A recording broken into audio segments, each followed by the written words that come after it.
Every snap is an interview. After the Snap. What a snap. Hey, keep your mouth shut, 50! I lead by example. With Blake and Reed Ferguson, discussing life in, out, and after football. To be able to leave walking away with a degree and a championship, it couldn't be any better. Yeah! Well, you can take this boy out the real south on but you can't take the real south out of my voice. And now here we go again, twist a little bit deeper because I got thick skin. You must be selling me something.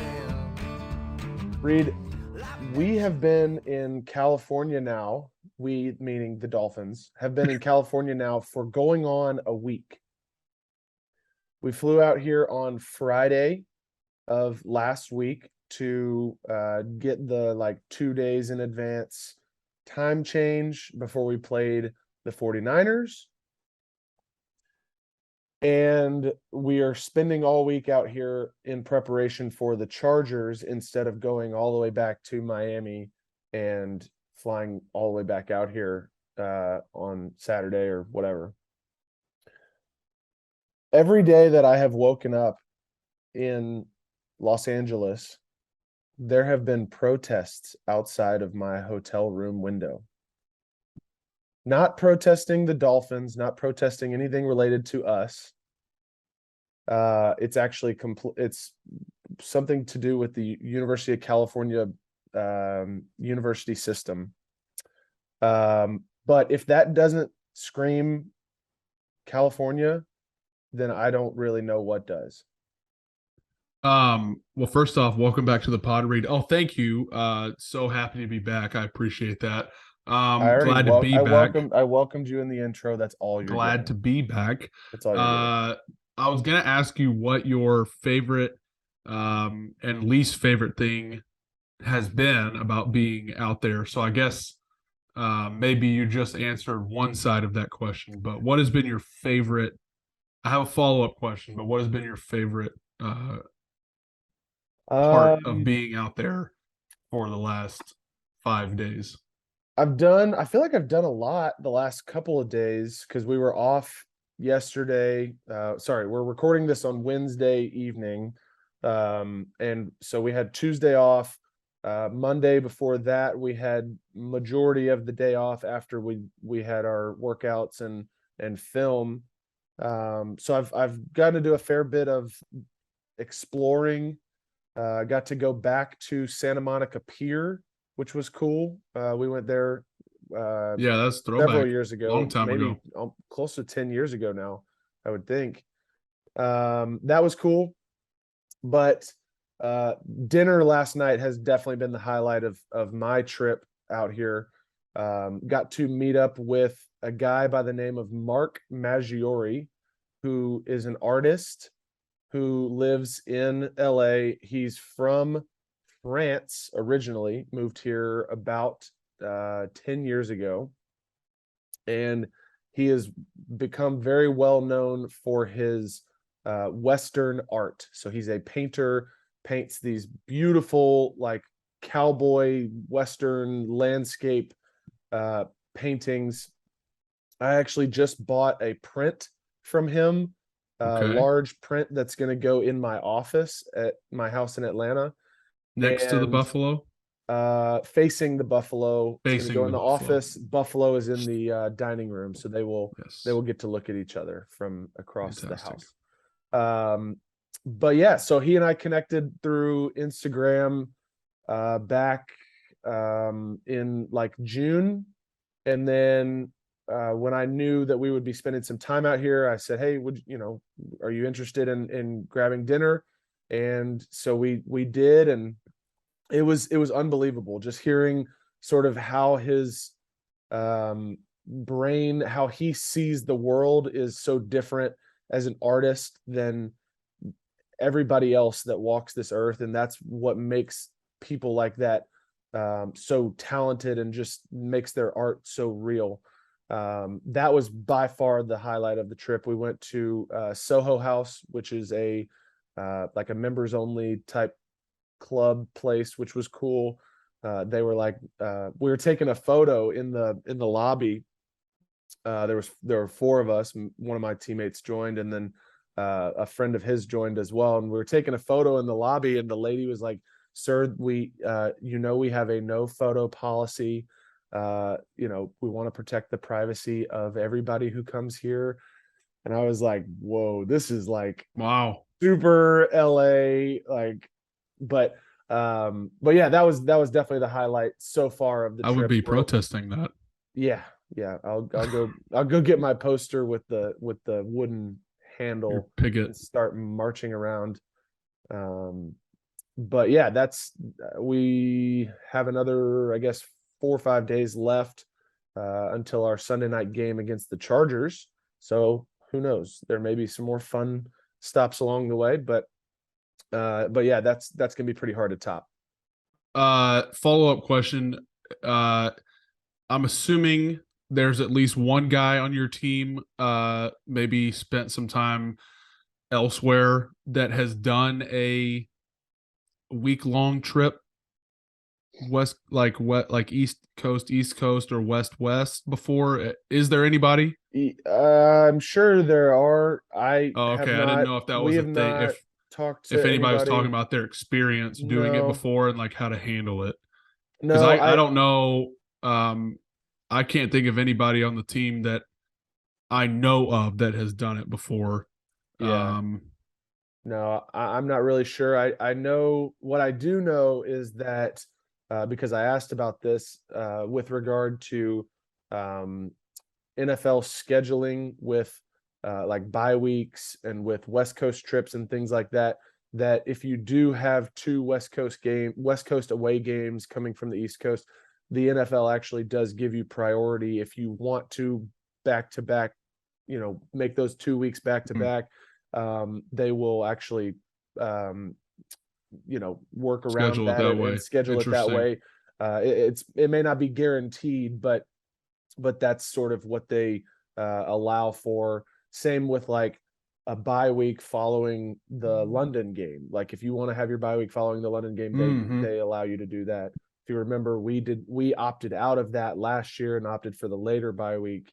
I do remember that. But yeah, there's certain things like that. But as far as like teammates who've done it before, no, I haven't really asked around much. I feel like I've got a pretty good routine down that I try to follow even while I'm out here. Just because we're in a different city, I'm not, going and doing different things on different nights that I wouldn't normally be doing. I know there's a few teams in the league that will do that do the leave on Friday like you guys did. We have never done that. I've always been curious to know. I know Heath, when he was here last couple of years, we would always talk about they would have long trips out of Seattle.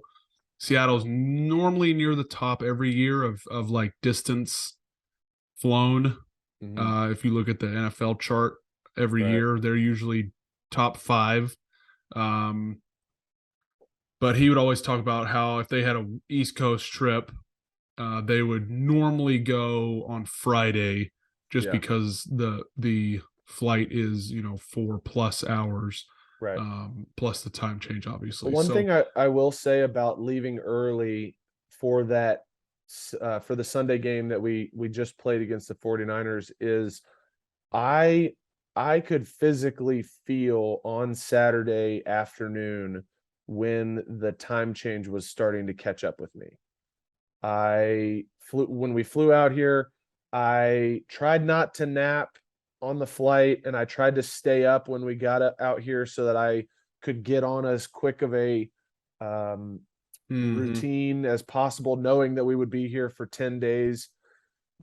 But on Saturday afternoon, I could feel, man, I'm dragging a little bit. My body, like I wasn't hungry when I was supposed to be hungry for dinner.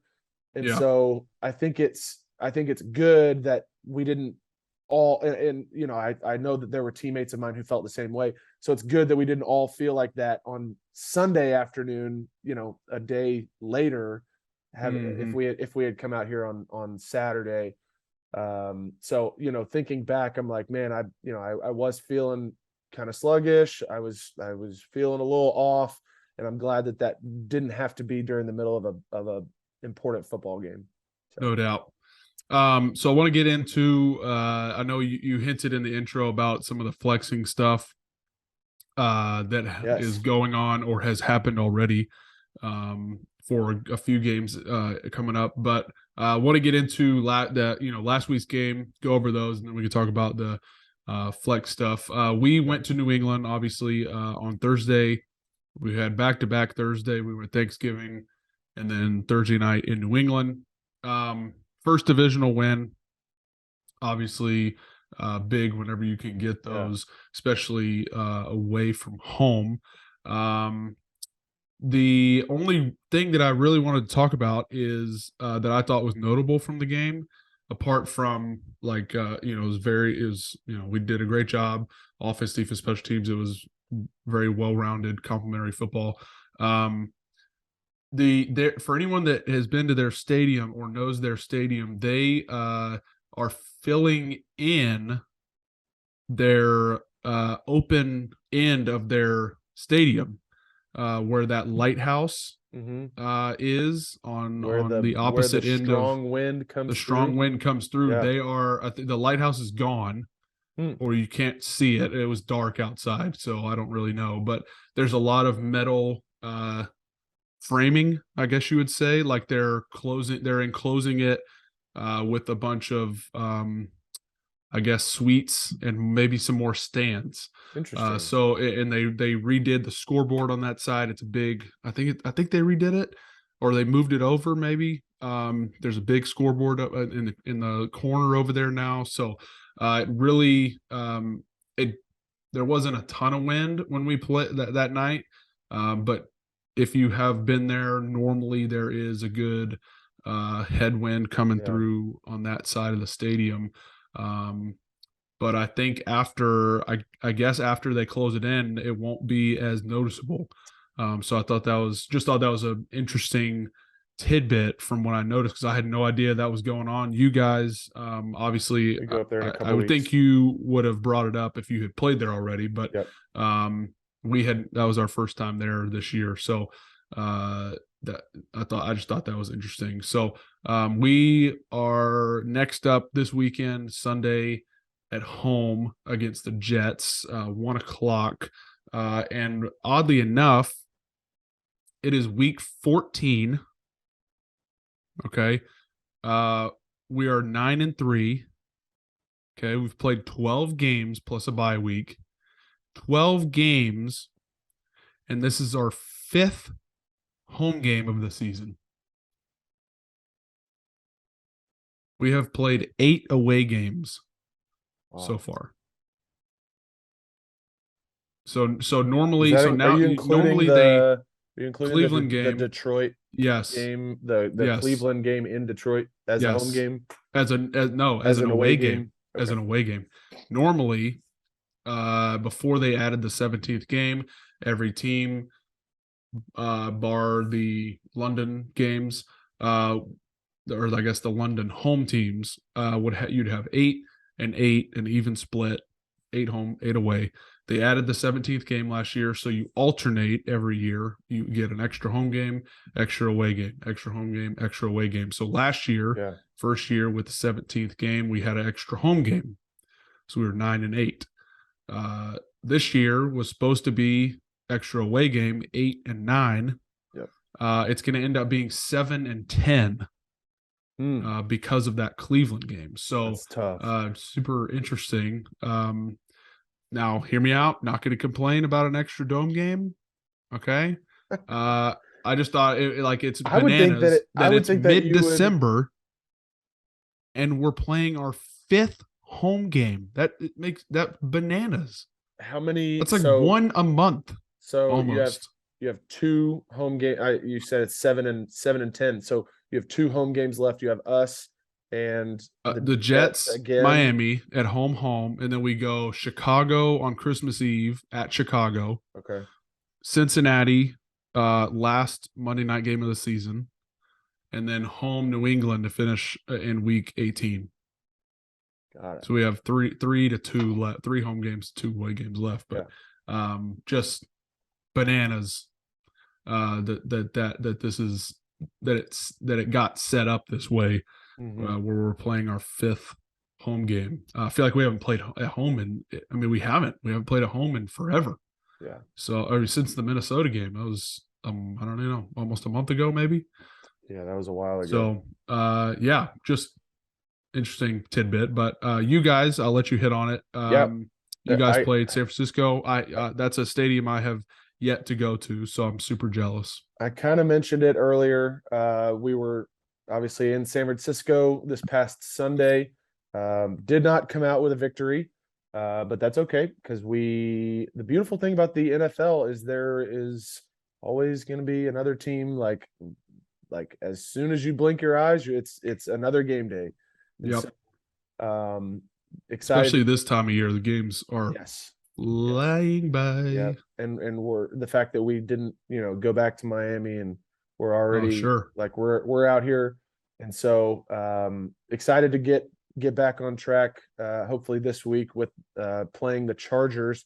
Speaking of flexes, we were flexed this week for Sunday night football. I believe into Sunday night, correct? Right? Into it was Sunday a 1 night. o'clock. I believe or was KC, it a 4 o'clock or something? I believe KC Denver. Well, it would have been 4 o'clock on the East Coast, 1 o'clock here. Now it's 8 o'clock on the East Coast and 5 o'clock here. I believe KC Denver was in that slot to begin with, and they were flexed out. But I could be. I think it was. I want to say it was Ravens Steelers. Okay. Does that sound right? Maybe. Or Panthers Seahawks. Okay. Either way. Anyway, doesn't matter. But yeah, so excited for that. Obviously, just disappointing to lose at this juncture of the season. But I'm confident that the boys will be back on track this week and excited for the opportunity to play at SoFi for the first time. I know you had glowing things to say about how cool that place is, just from it is awesome, high tech, like amazing the way that it looks and the big Halo board thing that they've got in there. And very, very cool. So I'm pumped to be playing there. Get to catch up with friend of the pod, Josh Harris. Yes. This week. Shout out to our friend Josh. And it should be a great week. Great week all around. That's all I got. That's all I got as far as the Chargers game goes. Excellent. I know we have a few things to cover. We got to get to an after the snap clutch snap of the week. I'm dying for. No, I was about to get into it. I'm dying for a Reed Ferguson drum roll. I was about to get into it. We've gone 2 weeks without a drum roll. Yes, we have. Yes, we have. So week 13 already. The week 13 after the snap, clutch snap of the week goes to, drum roll please. Congratulations to Nick Moore of the Baltimore Ravens for the game-winning PAT snap. Week 13 after the snap, clutch snap of the week award winner. Congrats, Nick. Congrats, Nick.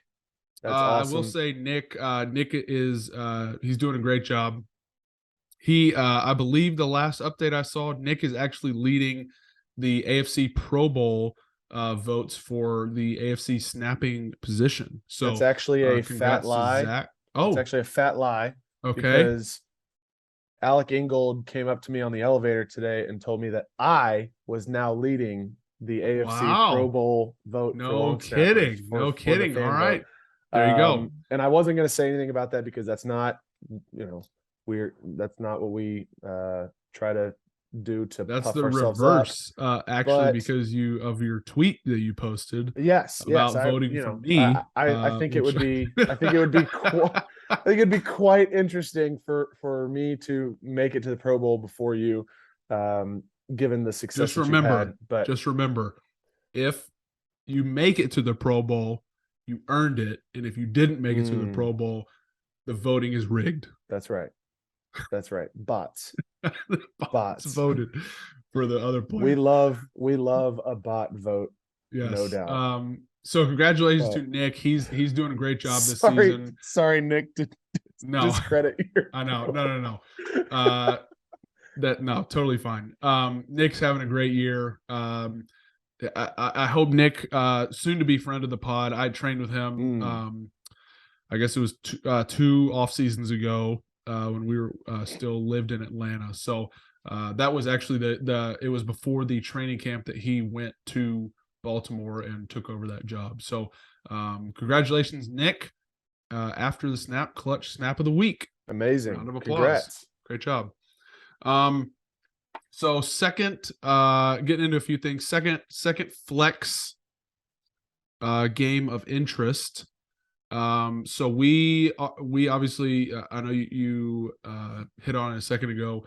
The Dolphins come to Buffalo week 15, the weekend after this week, the weekend after this weekend. This weekend is not that weekend. Yes. That is a different so weekend in years entirely. past, the NFL has slated a handful of games, 5 to be exact, that are available to be scheduled on a Saturday, usually week 15.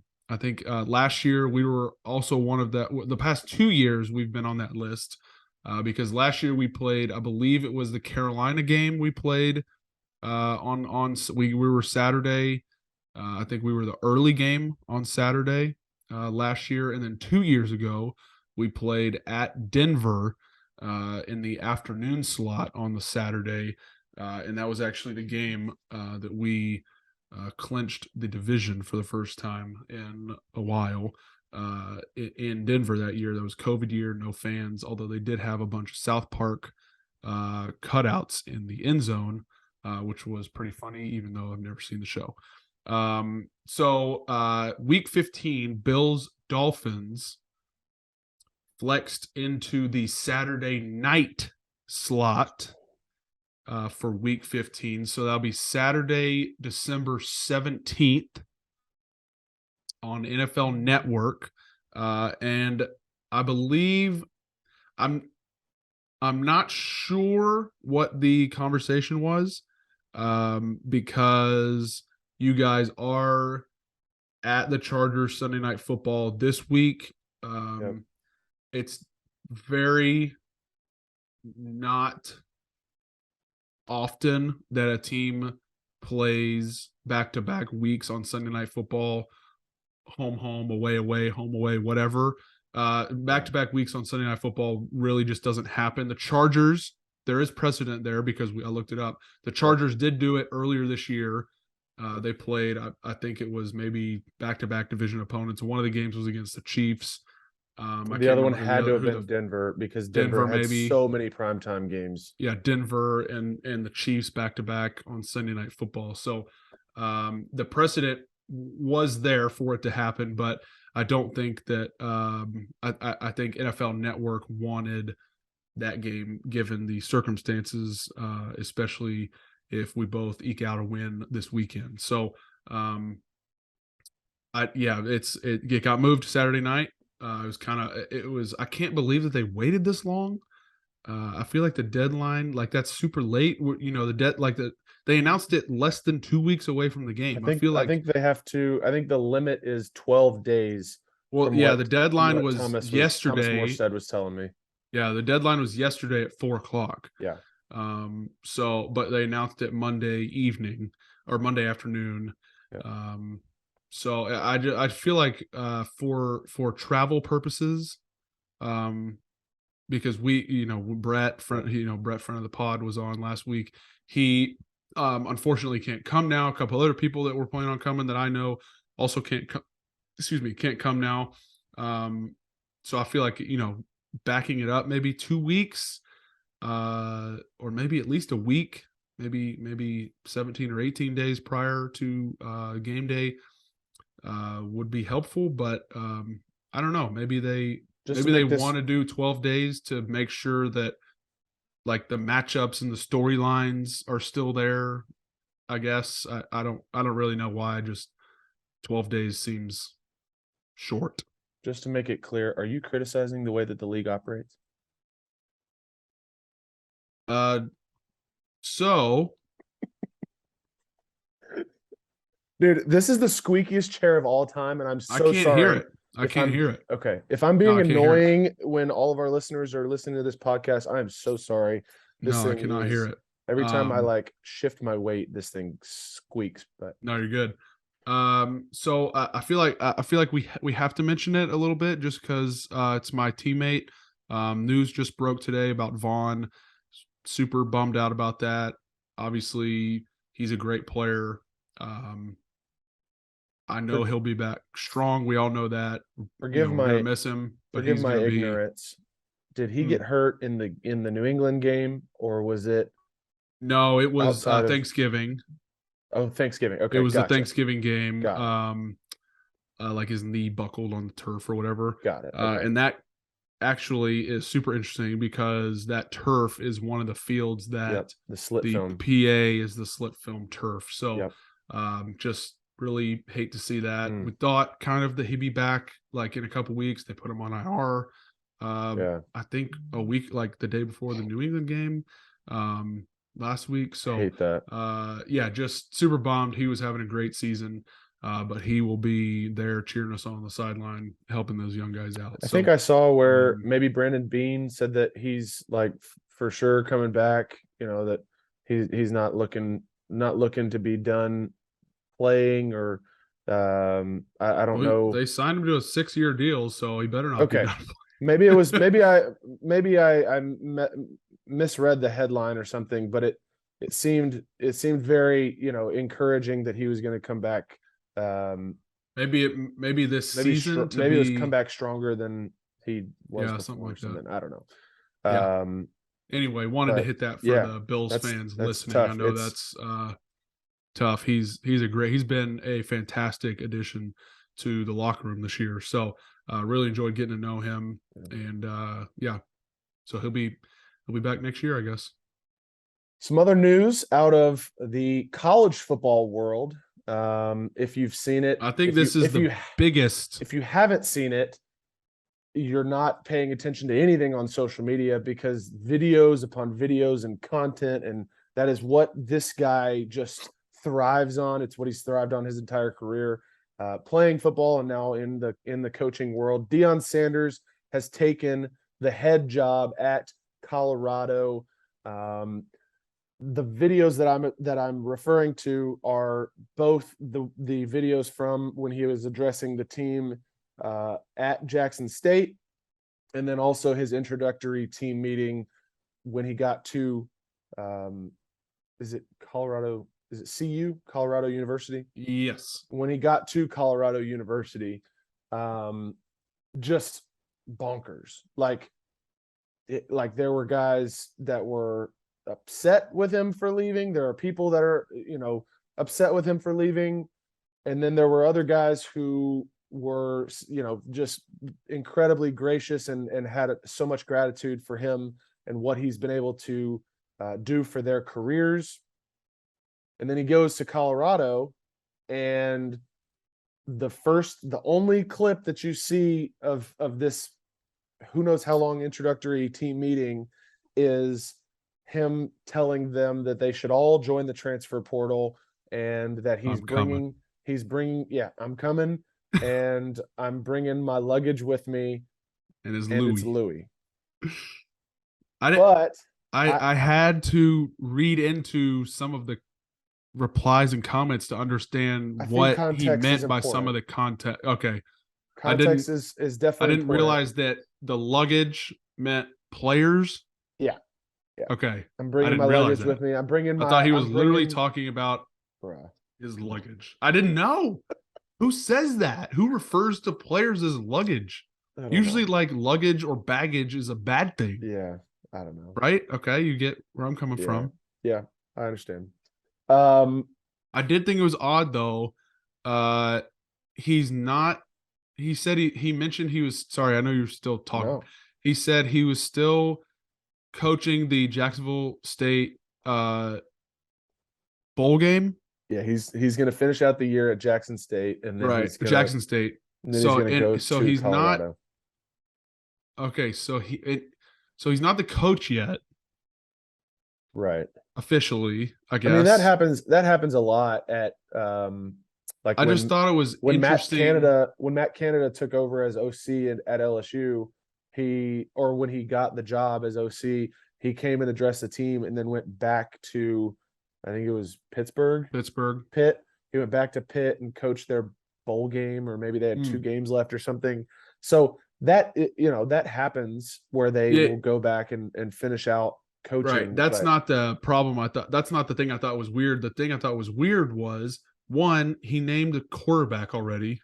Yeah, his son. Yeah, who And is not in the two- transfer portal yet. No. And two, he told a bunch of guys to enter the portal. Yeah. So one thing that I will say that I was listening to Pat McAfee's show today, and he made a statement about it. Maybe it wasn't today. There's a clip I saw actually today. And he was talking about how he watched the entire team meeting video, and it wasn't just the 30 seconds that you see. And he said if you go back and watch it, he's challenging the team to be tough, to be a smart, Right. he makes the team, Character. makes the team like repeat after me type thing. Yep. Smart, tough, whatever.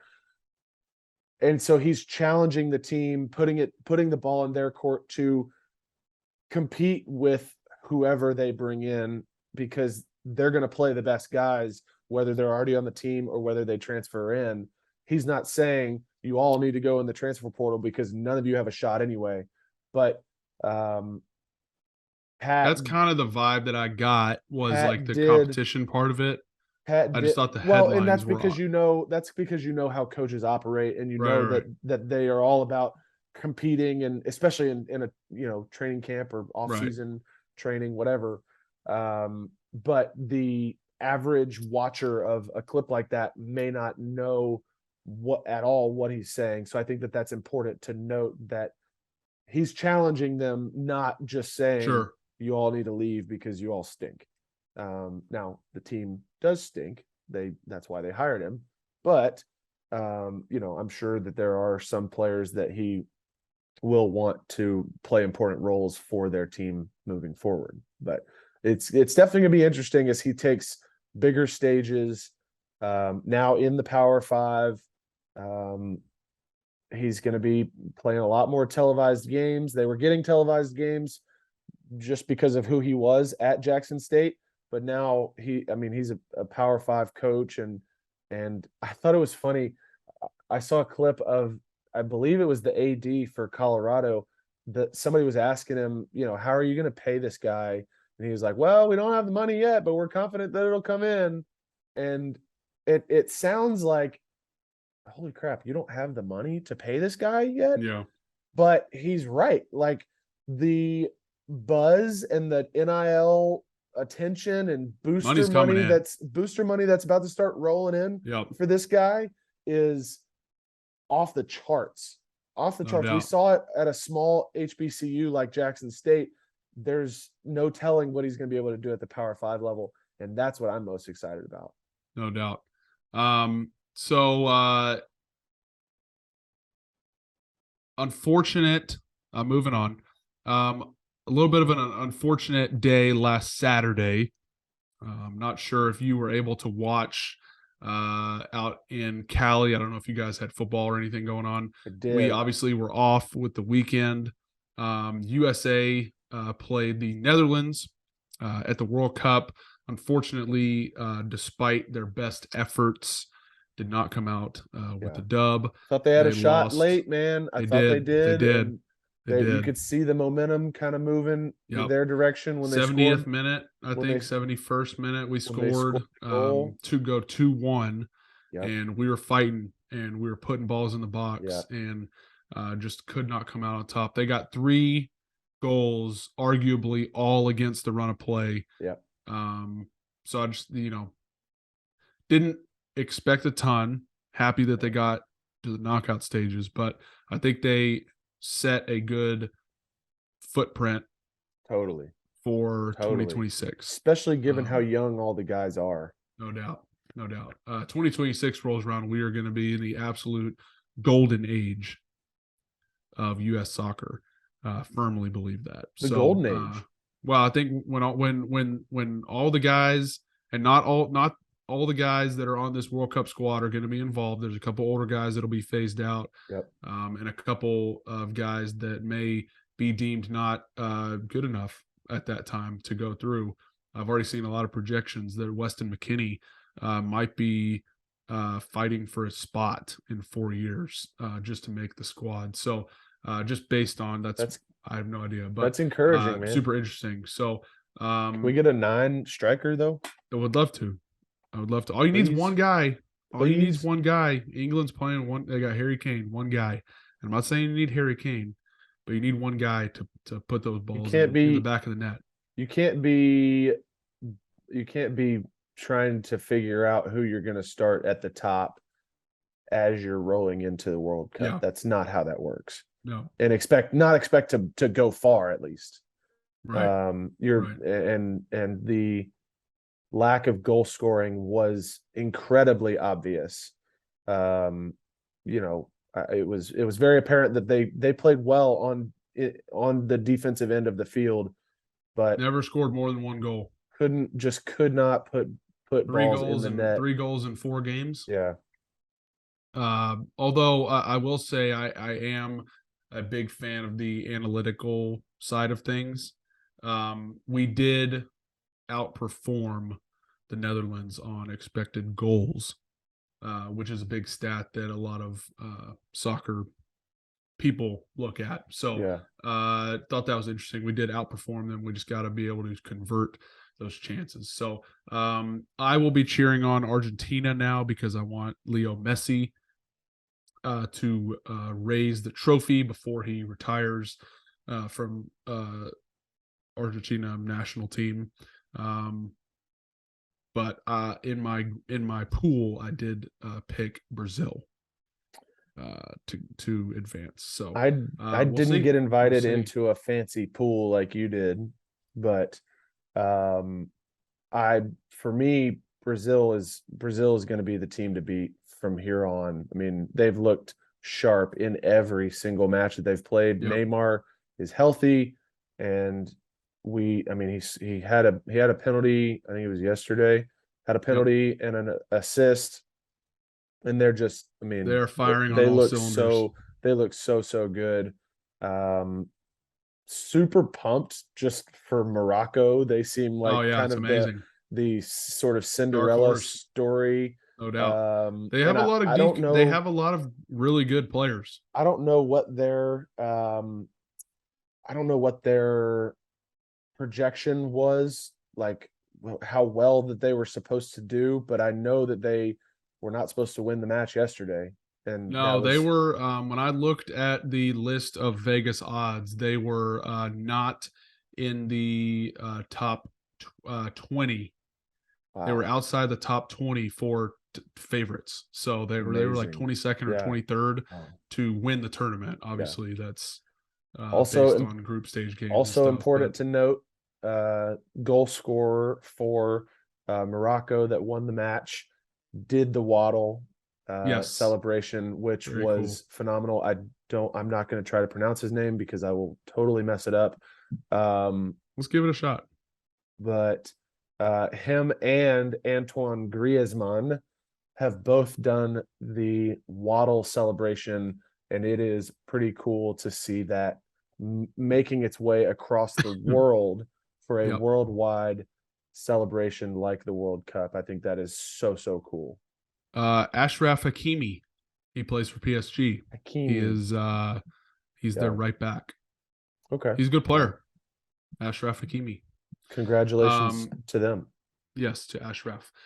Just want to wrap it up here. That's kind of all I got, but felt like we should share with our listeners. We are in the process of joining a new podcast network. Come on. Some of you might have heard of them before, SB Nation. We are very, very, very excited about this opportunity. We'll be doing a few more live type shows here and there. We'll be hosting those live videos, recordings on a link that will be posted through the social media accounts. But just wanted to let our very, very loyal listeners know that we are joining the SB Nation Podcast Network, and we are thrilled to be getting on board with them. Yeah, super Blake, pumped. anything?